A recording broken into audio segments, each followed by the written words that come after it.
A infância de Jesus. Por Joseph Ratzinger, Bento XVI. Quinta parte. Capítulo 4. Os magos do Oriente e a fuga para o Egito. O quadro histórico e geográfico da narração.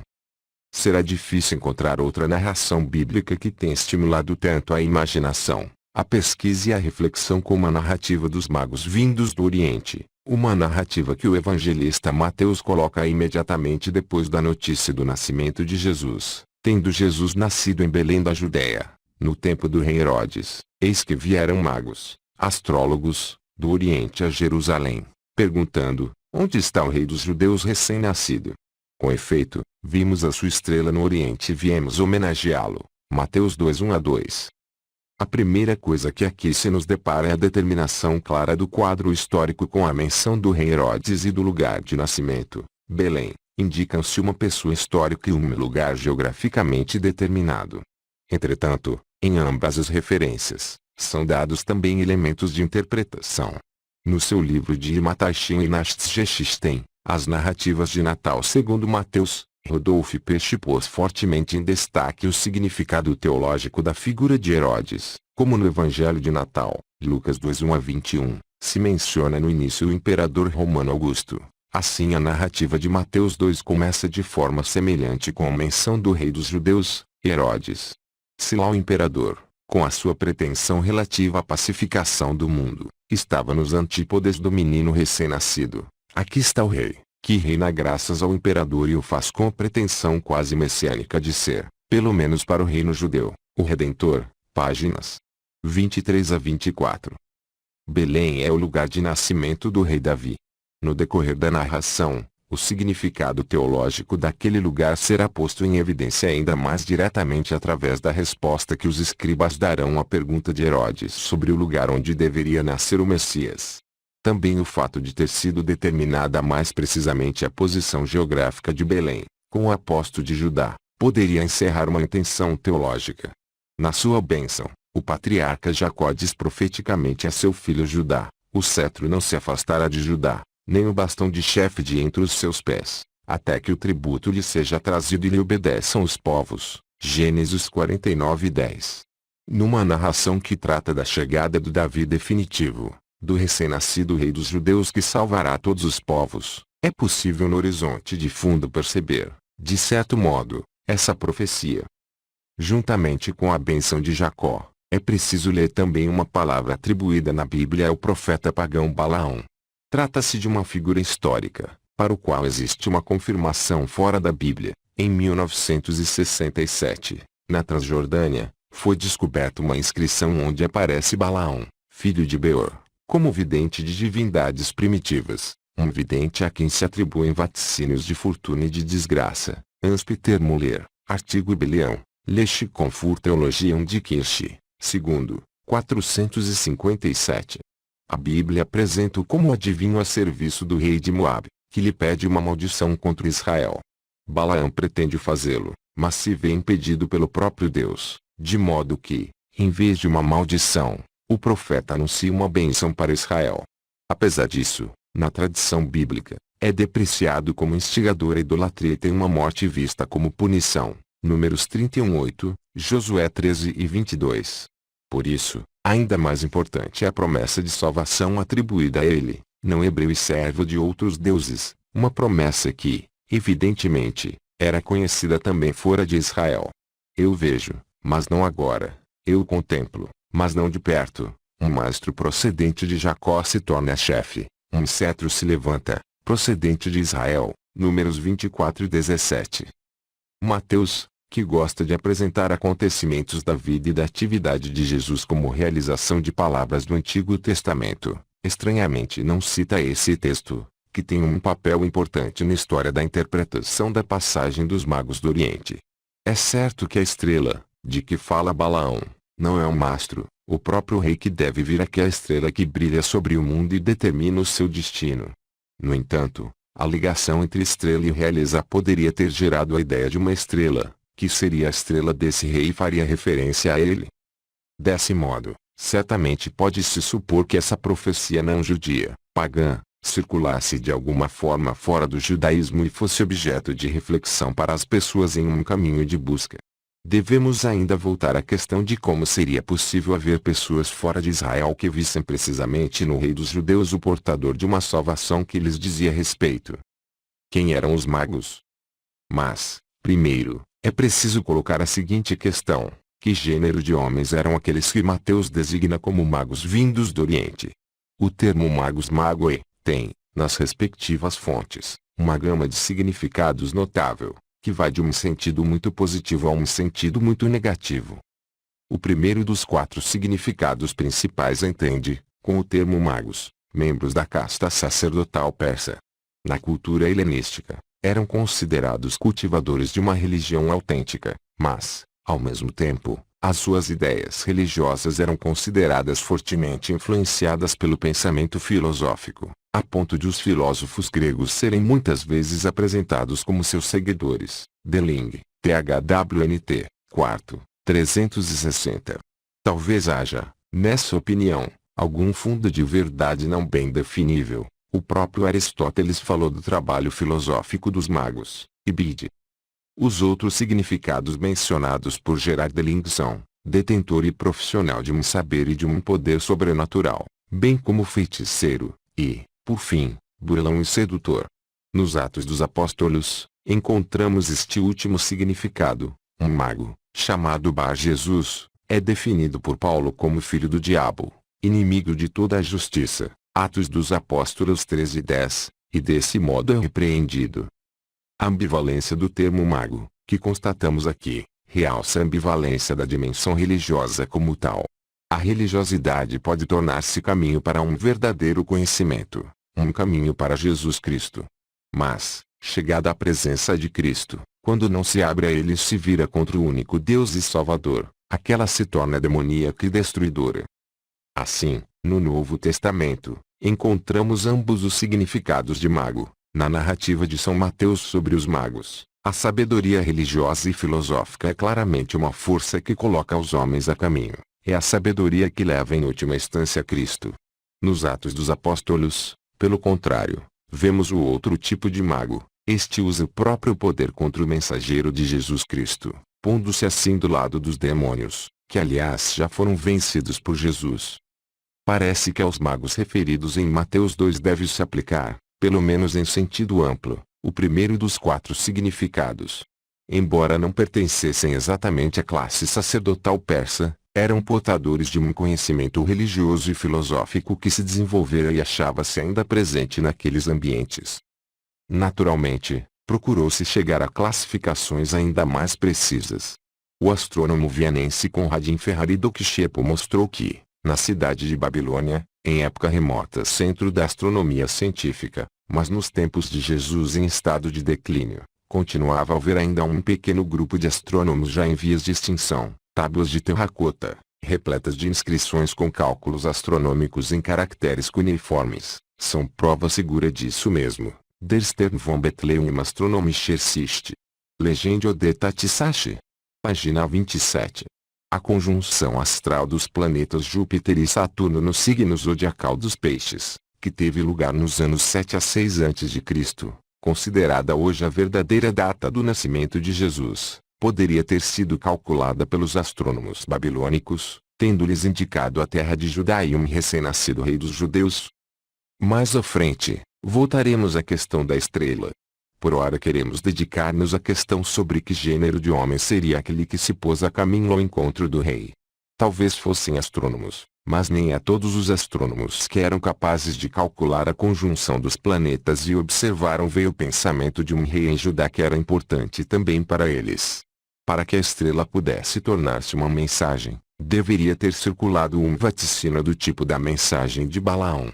Sabemos, por Tácito e Suetônio, que então circulavam expectativas segundo as quais sairia de Judá o dominador do mundo, uma expectativa que Flávio Josefo interpretou indicando que tal figura era Vespasiano, com o resultado de ter caído nos seus favores, de Beliude, terceiro, páginas 399 a 408. Vários fatores podiam concorrer para fazer intuir na linguagem da estrela uma mensagem de esperança. Mas tudo isso podia pôr a caminho somente quem fosse homem de uma certa inquietação interior, homem de esperança, à procura da verdadeira estrela da salvação. Os homens de que fala Mateus não eram apenas astrólogos, eram sábios, representavam a dinâmica de ir além de si próprio, que é intrínseca à religião, uma dinâmica que é busca da verdade, busca do verdadeiro Deus, e consequentemente, também filosofia no sentido originário da palavra. Desse modo, a sabedoria sana é também a mensagem da ciência. A racionalidade dessa mensagem não se detinha meramente no saber, mas procurava a compreensão do todo, levando assim a razão às suas possibilidades mais elevadas. Com base em tudo o que se disse, podemos fazer uma certa ideia sobre as convicções e os conhecimentos que levaram esses homens a encaminhar-se para o recém-nascido rei dos judeus.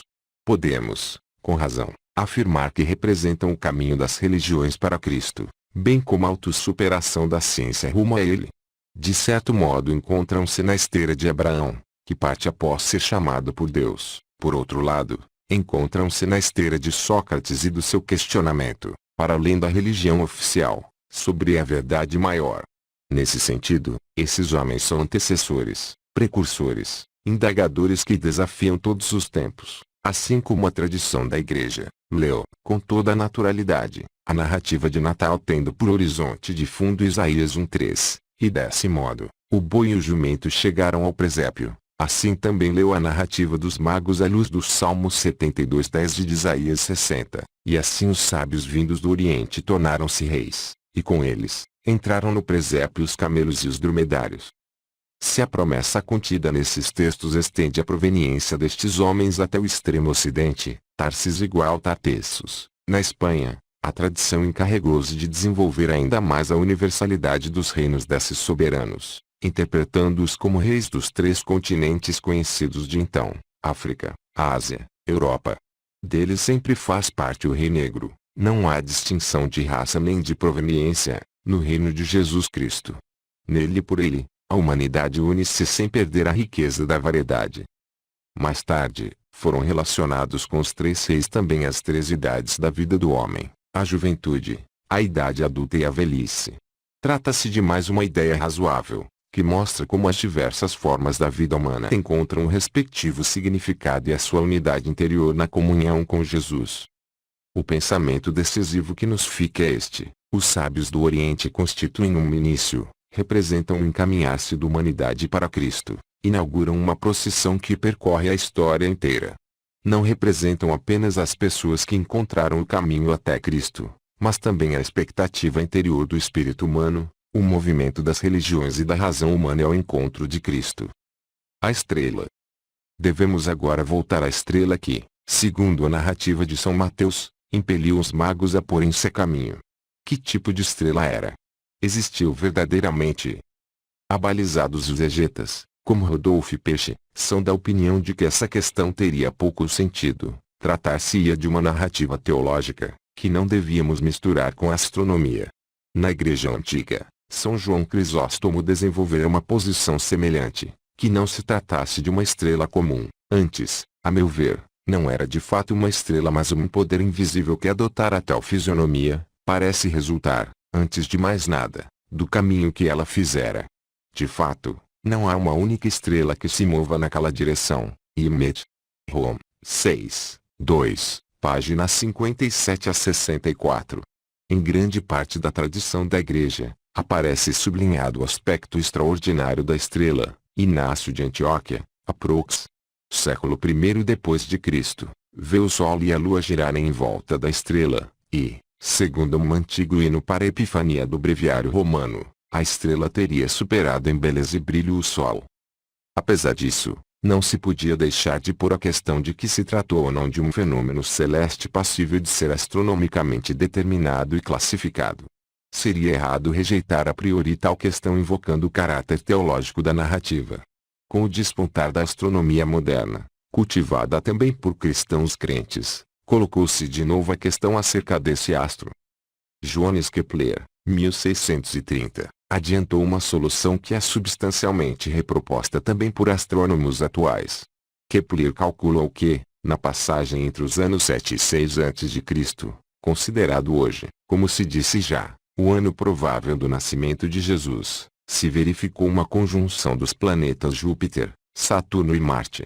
No ano de 1604, ele próprio observara uma conjunção semelhante, a qual se juntara ainda uma supernova. Com este termo, indica-se uma estrela débil ou muito distante na qual acontece uma explosão enorme, de modo que, durante semanas e meses, irradia um brilho intenso.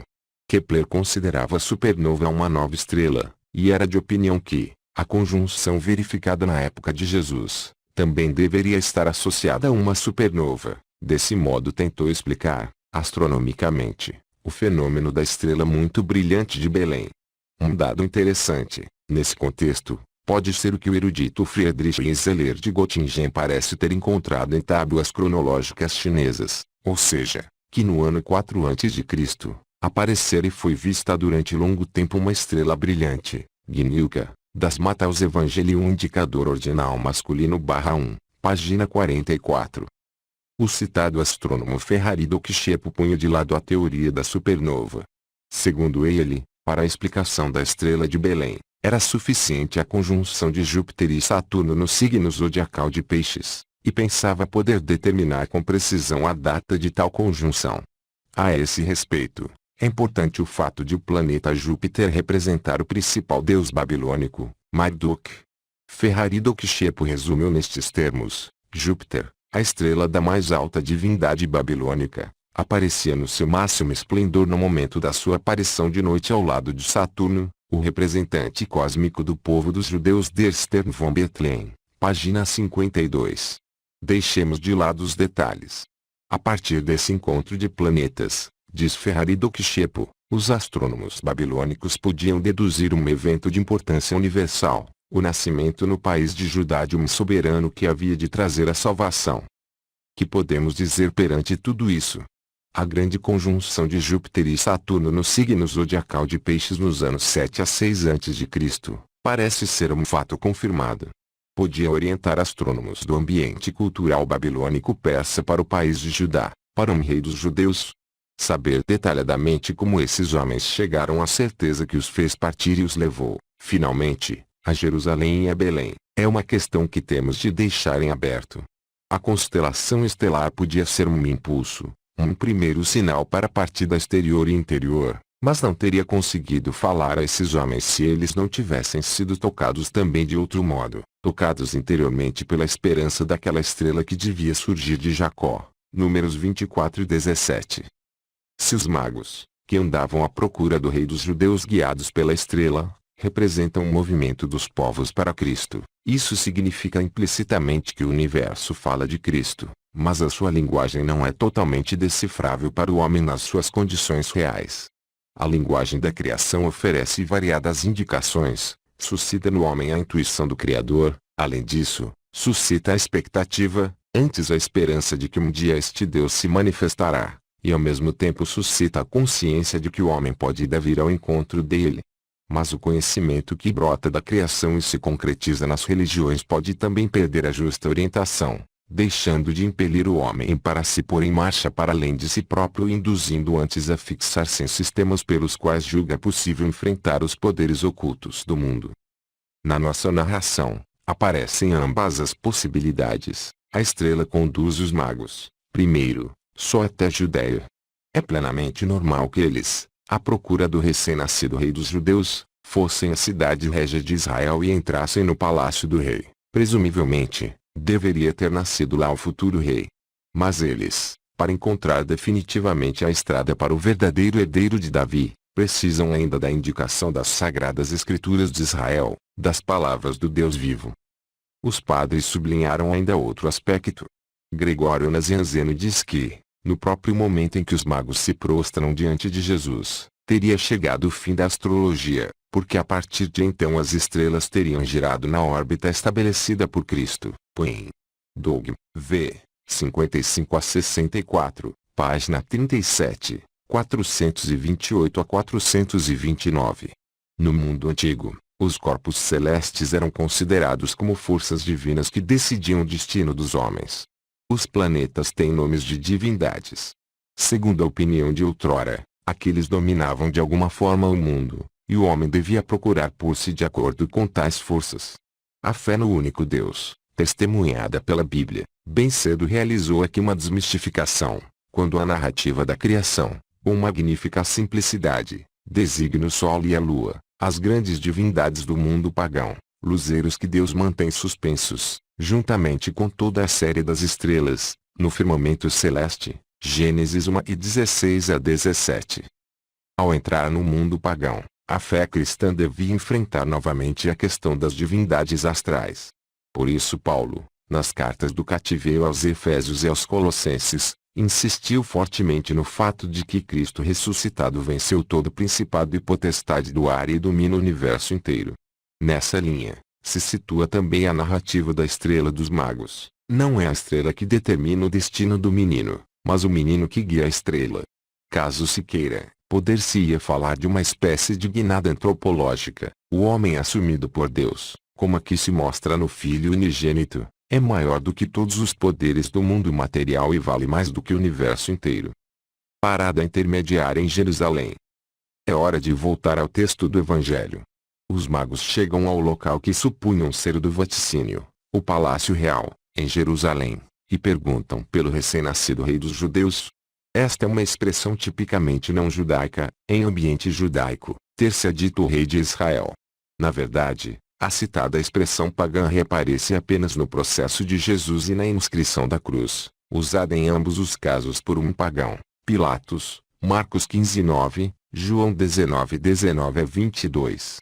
Por isso podeis dizer que aqui, no momento em que os primeiros pagãos perguntam por Jesus, já transparece de alguma forma o mistério da cruz, indivisivelmente ligado com a realeza de Jesus. O referido mistério preanuncia-se, de forma bastante clara, na reação à pergunta dos magos sobre o rei recém-nascido. O rei Herodes ficou alarmado e com ele toda Jerusalém. Mateus 2:3. Os exegetas observam que a perturbação de Herodes perante a notícia do nascimento de um misterioso pretendente ao trono era certamente bem compreensível, mas já seria menos o motivo que levou, naquele momento, Jerusalém inteira a ficar perturbada. Isso podia ser simplesmente uma alusão antecipada à entrada triunfal de Jesus na Cidade Santa, nas vésperas da sua paixão. A propósito de tal entrada, diz Mateus que a cidade inteira agitou-se. Mateus 21:10.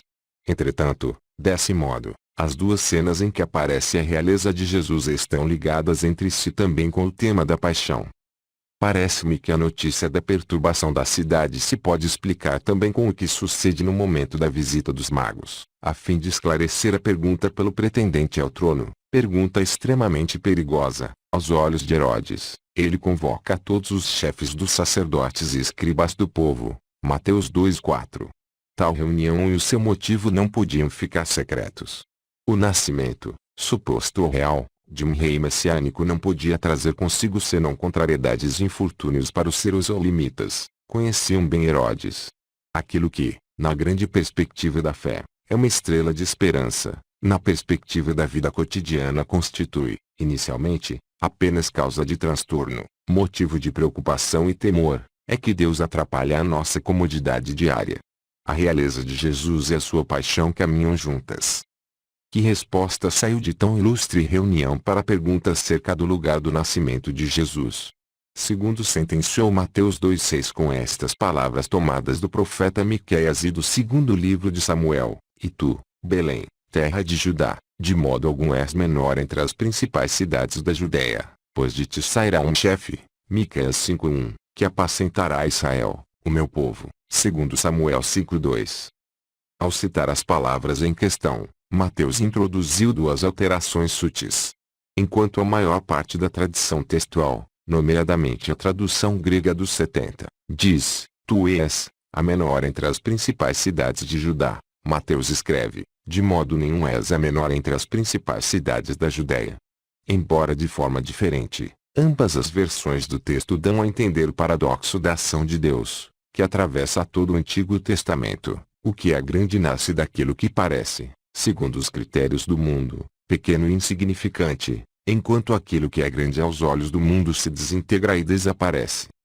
Sucedeu assim, por exemplo, na história da vocação de Davi.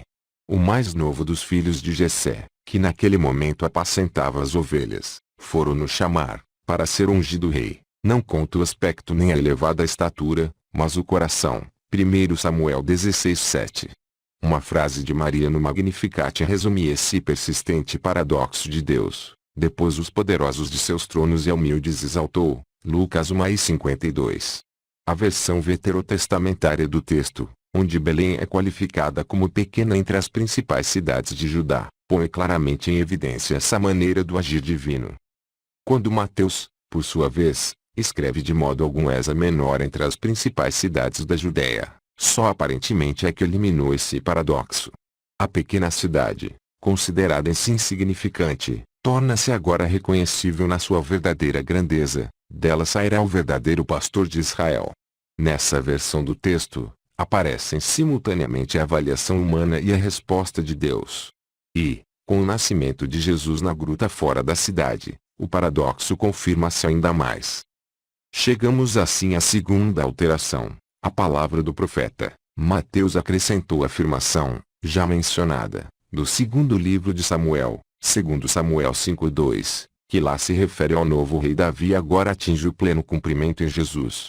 O futuro príncipe é designado como pastor de Israel, assim se alude a solicitude amorosa e a tenura, que caracterizam o verdadeiro soberano enquanto representante da realeza de Deus. A resposta dos sumos sacerdotes e dos escribas à pergunta dos magos contém certamente uma indicação geográfica concreta, que é útil para os magos. Mas não é apenas uma indicação geográfica, dá também uma interpretação teológica do lugar e do acontecimento. Que Herodes tire daí as devidas consequências, é compreensível. Surpreendente é o fato de os entendidos na Sagrada Escritura não se sentirem impelidos a decisões práticas. Porventura se deve vislumbrar nisto a imagem de uma teologia que se esgota na mera disputa acadêmica. A adoração dos magos diante de Jesus. Em Jerusalém, a estrela tinha desaparecido por completo.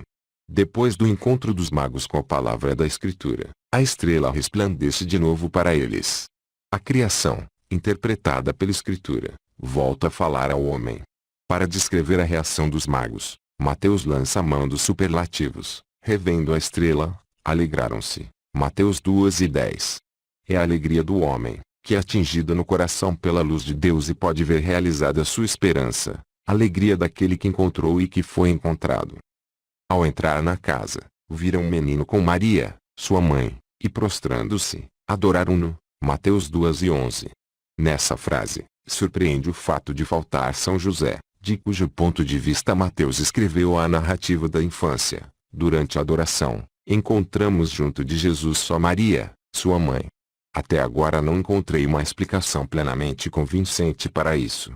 Há algumas passagens veterotestamentárias, onde se atribui uma importância particular à mãe do rei, por exemplo, Jeremias 13:18, mas isso talvez não seja suficiente. Provavelmente tem razão Gnilka, quando afirma que desse modo Mateus nos traz à memória o nascimento de Jesus da Virgem e designa Jesus como Filho de Deus, das Mateus Evangelium 1, página 40. Na presença do menino real, os magos fazem a proscrinesis, isto é, prostram-se diante dele. Esta é a homenagem que se presta a um rei Deus. A partir disso, explicam-se também os presentes que os magos oferecem. Não são presentes práticos, que pudessem talvez revelar-se úteis naquele momento para a Sagrada Família. Os dons exprimem o mesmo que a prosquinesis, são um reconhecimento da dignidade real daquele a quem são oferecidos. Ouro e incenso aparecem mencionados também em Isaías 60:6 como presentes de homenagem, que devem ser oferecidos pelos povos ao Deus de Israel. Nos três presentes, a tradição da Igreja viu, com algumas variações, representados três aspectos do mistério de Cristo. O ouro apontaria para a realeza de Jesus, o incenso para o Filho de Deus, e a mirra para o mistério da sua paixão. De fato, no Evangelho de João, aparece a mirra depois da morte de Jesus. Diz-nos o evangelista que, para ungir o corpo de Jesus, Nicodemos tinha trazido, entre outras coisas, a mirra. João 19:39. Assim, através da mirra, o mistério da cruz está de novo ligado à realeza de Jesus e preanuncia-se de maneira misteriosa já na adoração dos magos. A unção é uma tentativa de se opor à morte, que só atinge o seu caráter definitivo com a corrupção, quando, Na manhã do primeiro dia da semana, as mulheres chegaram ao sepulcro para realizar a unção, que não tinha sido possível efetuar ao entardecer do dia da crucificação por causa do início imediato da festa da Páscoa. Jesus tinha já ressuscitado, já não havia necessidade da mirra como instrumento contra a morte, porque a própria vida de Deus vencera a morte. Continua.